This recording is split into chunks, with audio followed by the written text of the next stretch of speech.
Lights, camera, action. Theaters are starting to show more new movie releases on the big screen. WFMY News 2's photojournalist Manning Franks goes undercover to get us a review on No Time to Die. After originally being scheduled for April of 2020, and then November of 2020, and then April again of 2021, and now finally October of 2021, Daniel Craig's final outing as James Bond has hit U.S. theaters. But the question is, does it live up to the nearly 2-year wait? Well, I got to see an early screening Wednesday night, and I have a review for you. A News 2 review.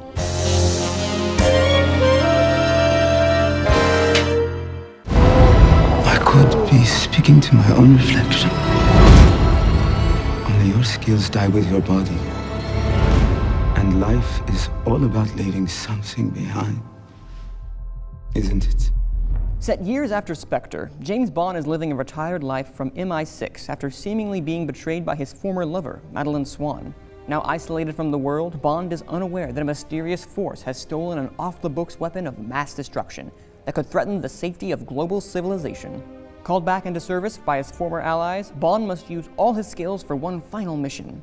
However, things get personal when a dark connection between Madeleine's past and the ruthless mastermind behind it all comes to light.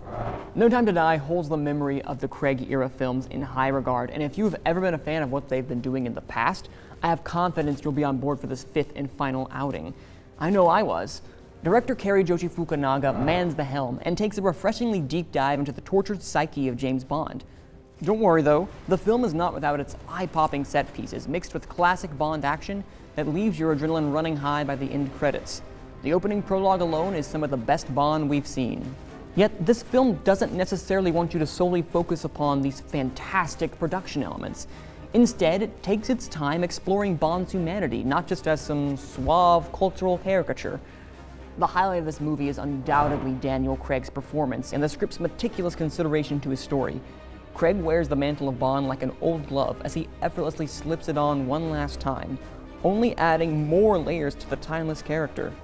Although speaking of time, the movie almost comes in at an unjustifiable 3 hours, and while you would think that wouldn't be enough, the script really doesn't balance out its cast, and outside of Madeleine and James Bond, the rest of the cast comes across as one-dimensional and undercooked. No Time to Die doesn't proclaim itself as the best Bond film of all time, but as a swan song for the Craig era, you should make time to go see it on the silver screen. Because hey, you only live twice. I'm giving the 25th Bond film a News 2 approve. Your eyes can only see it in theaters for the time being. I like that little tie thing he did at the end, but I'm so glad that he does these reviews because I did not know that this was currently in theaters right now. I didn't either. I'm so happy that movies are back. I love going to the theater, sitting there, getting popcorn and watching a movie. I've only been once since everything reopened, but might have to go see this. Manning, I think you convinced me. Yeah, I haven't been back to the theater yet, but that is something that I enjoy, just having like the surround sound, the popcorn, and just, it's a little different than experiencing it at home. Yeah, it's just another outing, but I understand why people would be a little hesitant for going because you're all in there. But the place I went, they had seats that separated you from other people, so that was nice. Okay, I like that.